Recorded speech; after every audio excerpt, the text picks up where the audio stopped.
Hi, I'm Jeff Nixon. Welcome to Stony Brook Golf Club in Estero, Florida. I'm here today with my prize student, Zachary Hammerberg. Zach's a PGA member, trying to make it to the PGA Championship someday. And we've been working for, about 18 months, buddy? Yeah, about 18 months. And Zach's a very talented athlete, good player, creates a lot of speed, drives over 300, irons are some of the longest I've seen. But one of the things we work on is trying to keep him from having his hip rotation not be where it needs to be. Zach tends to let the hips go out a little bit and get out here and kind of what George Ganekis would refer to as goat humping, or moving the hips out towards the ball. Yeah, that happens sometimes with Zach, and that's when he kind of loses shots. Especially with the shorter irons, he'll tend to get out here, the hips will go out and the club will work out and over and close, and he'll hit pull hooks or pulls with his short irons. He's been known to miss a green with a pitching wedge every once in a while. And for a player of his ability, that's not so great. So we want to try to get away from that. So we've worked over the years on a feet together drill, and a lot of golf pros use a feet together drill. It was introduced to me by one of the probably least known geniuses of golf, a guy by the name of Norman Head. You might have heard of him, you might not. You might have heard of Kenny Perry. He taught Kenny Perry. So Norman taught me when I was a kid, and then I took some of his teaching and have applied it into my teaching over the last 25 plus years. And one of the drills Norman did was feet together. So what we're going to do is we're going to put our feet just ever so close together as we can, and we're just going to make some small swings while we maintain our balance. And what we're trying to do here is get a good feeling of release, and also make sure that we're not getting our hips to exit this way, like Elvis. Hey, baby, you don't want any of this. We don't want the hips going that way. We want the hips to go round and turn to the left. So let's see a couple of those, Zach. Good. See it again. Now you even see with his feet together, his hips wanting to go towards the ball just a little bit. But this is a good drill to kind of work that out. Norman used to say to me, I want you to do this for a month. I don't want you to play golf. I want you just to hit 8 irons on the range until you get a feel for this position, till you get a feel for this here. At a time when guys like Jimmy Ballard and others were calling for big movements off the golf ball, and I don't think there's anything wrong with that personally, but it all depends on the golfer. Norman was talking a lot about what is being talked about today with ground force. Sam Snead, he would have pictures of Sam Snead at impact where Snead was like this. Notice how my foot isn't even off the ground. Davis Love does this, and it was in the same tree, family tree of Davis Love. I think Norman had done some work with Davis at one time, and we saw that motion and how it created speed and accuracy. Kenny Perry is a prime example. Kenny's in his mid-50s. He still hits it 300 yards. Fairly an effortless swing. You're talking a guy who's one step away from the Hall of Fame, loses the Masters coming down the stretch, and lost the PGA in a playoff. Lost the Masters and the PGA in a playoff. Won multiple times on tour, and he's had a successful Champions Tour career. So there's a lot of good in this motion, in this drill. This is a good drill for you 18 handicaps as well, because what it's going to teach you is it's going to teach you that release point. Even if you can't move your hips, you're going to get a better feel for release. Down in here, you're going to be able to get better feel for turn. And as you see Zach, you can actually hit that pretty good, can't you, buddy? I want to show something here. Talk a little bit about what our body's doing in lower body in motion as we come down and through. We want to be soft. We want these legs to be soft. So many times I see high handicaps and amateurs, either A, they don't move their body at all and they just go floop like this, or B, they try to move their body and they slide ahead, or they got that hip coming out, early hip extension out here, and they're all over the place. So if we're trying to create an inverted circle, or a circle, coming down like this on this plane, the way we have to do that is we have to limit the number of motions we have going back and through. Everybody's got a little bit different physique and they're going to do different things.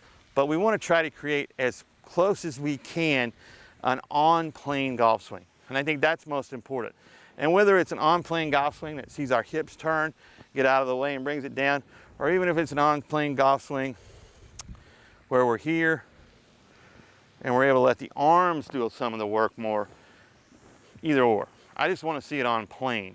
I don't want a lot of wasted motions here, here, and here. One of the things that we worked on with Zack was, go ahead and go to the top, buddy, is getting him in this good position here. You know, this is really good, I think.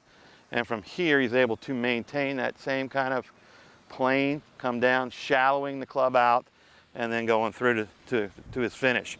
Now you notice how when Zack makes that finish, he doesn't flip that hand. We don't see this kind of action. You know, Zack's a high-level player. We're not going to see that kind of release. This is more of a circular motion. But it's okay if you're an 18 handicap who's 65 years old and you're trying to create some speed, to have a little bit of release here, to use your arms and body in there. But for the higher level players, this is where we want to be. The release is actually here, boom, to the top.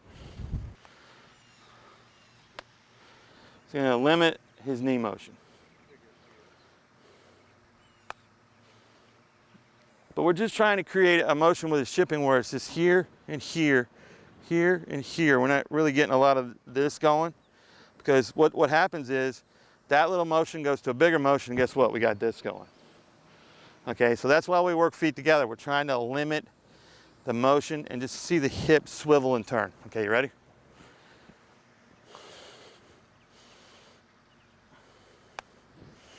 Okay. There you go. A little better.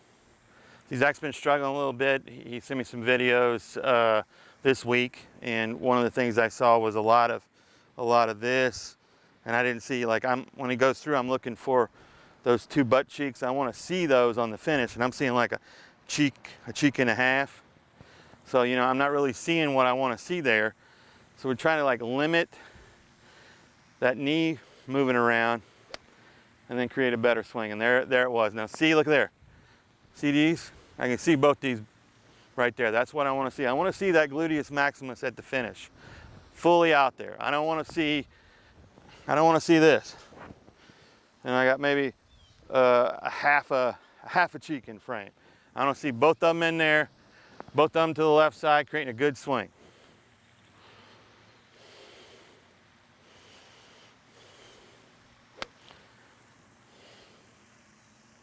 Now, a lot of you might be seeing this video, that are professionals, and saying, hey, what's going on with Zack's head? It does move a little bit, but that's kind of his trigger. Also, Zack does some chiropractic work, right, buddy? Got some limitations in the shoulder.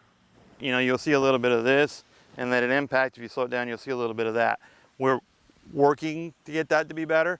It's an issue that's beyond my control a little bit.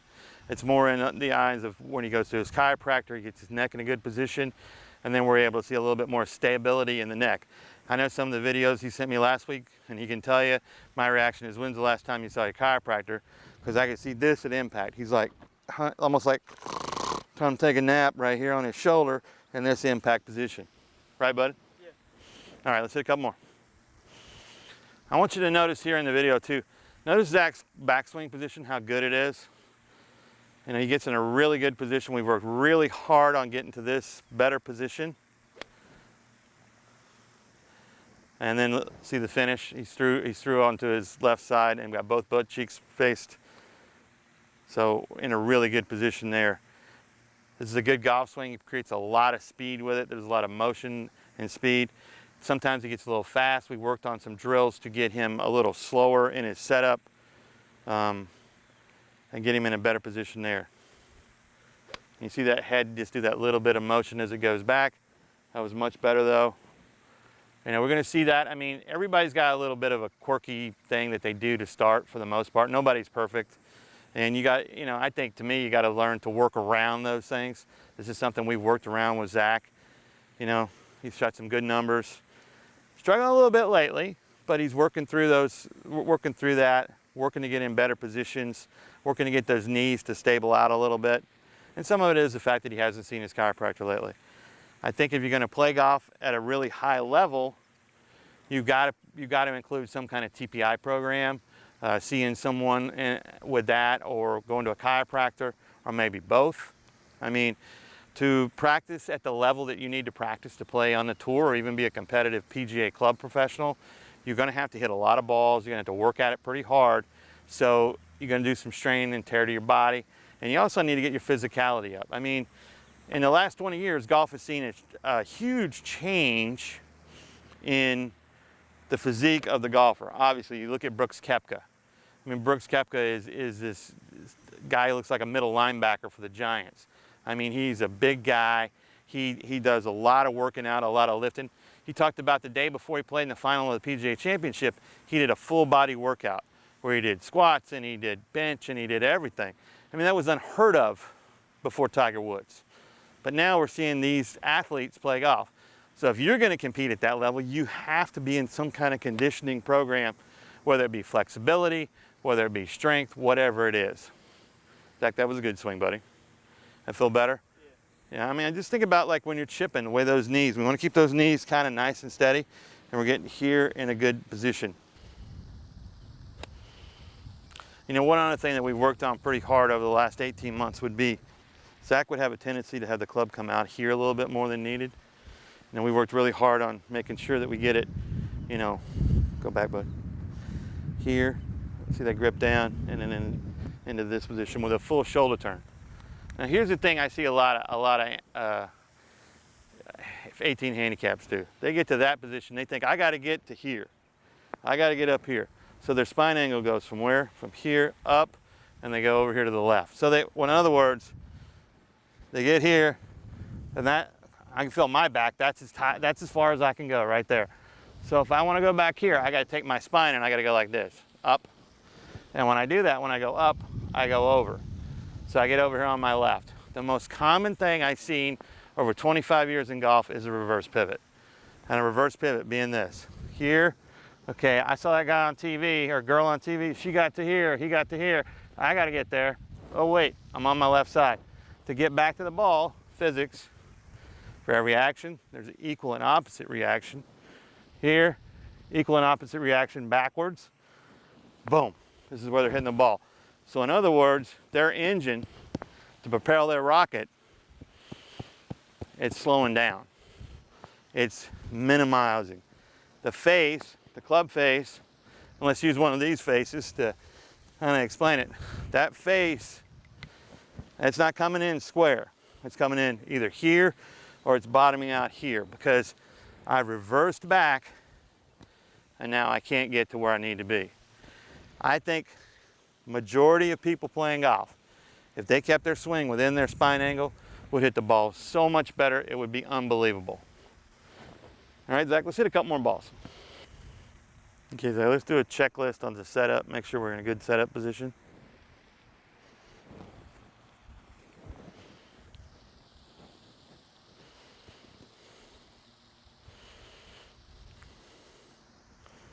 Okay.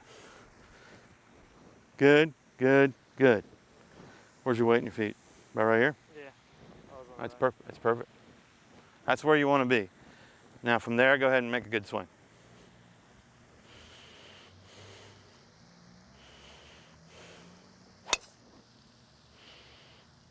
Decent. If you notice a little bit of this, just a little bit. So the more he works on feet together, the more he's going to be able to control this happening. The other thing I think happens to a lot of younger golfers, juniors and then college players and young professionals is, you know, they're trying to maximize their distance. Obviously that's what you want to do. But they try to maximize their distance from the first move from the top is a here, rushed, hip goes out, club comes over. You see a lot of that with even some of the top juniors. You'll see that they try to create more speed and they'll get that extension on the hip going towards the ball. Not bad. Just a little bit of that. Not bad. How'd that feel? It's all right. All right, a little bit on the toe, right? Yeah, it's all like my left foot came out. Yeah. So that's one of my limitations. If I do rotate correctly at that speed, my left foot it just can't stay there, it has to move. Well, there's a lot of guys making a lot of money whose foot goes like this. Yeah. So you can be okay with that. As long as you can do it within balance and it's not affecting the club face. Remember, the most important thing you got going is this face and how this face makes contact with the ball. That's the most important thing we got going. How we're going to propel our rocket. How is he going to get that ball to go 300 yards? He's going to try to hit it here in the center of the face. If you hit it here, you're not going to get 300 yards. If you hit it here, you're not going to get 300 yards. You're going to return that face. Now go ahead and set up, Zach. See where that, we want that face to come right back in here to hit it right there in the center. Center of the face. Center contact. No matter how much speed you have, it doesn't matter unless you got center face contact. Center of face.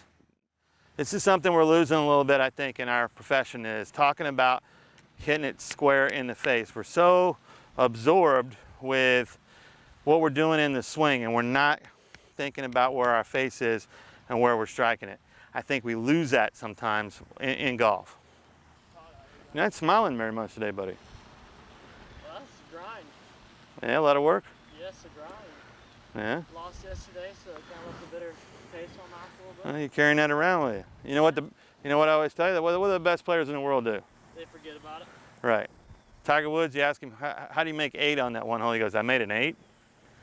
You can't carry it with you. When you're a better player, you got to be able to leave it behind you and just keep moving forward. Believe in what you're doing, believe in what your swing is doing, and believe what's happening.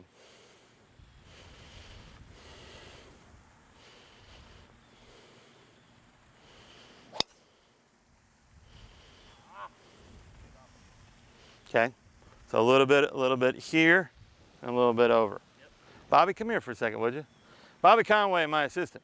Nice and easy, swing it back to the top. All right, now swing it down. Don't let his leg go. All right, so that's kind of what I want to see. Let's see that now. Make sure you keep that left leg kind of a little bit of bend, there. All right, here we go.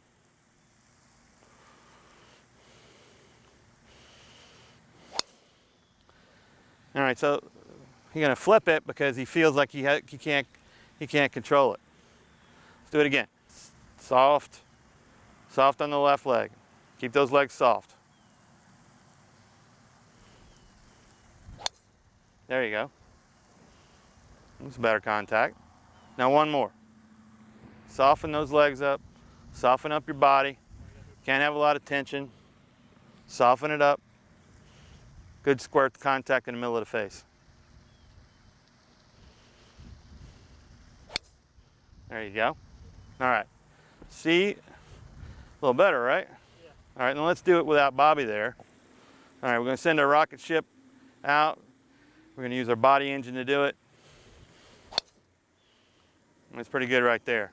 And see how the hip didn't move as much that way, and he got both cheeks to the target. Way better. Way better. See, anytime I know Zach tells me he's struggling, I know it's got something to do either with the knees or the legs or this action, or he's getting the club to work out a little bit more. These are all things we've kind of worked on over the last 18 months to get him in a better position. Kind of try to simplify his golf swing. Right, bud?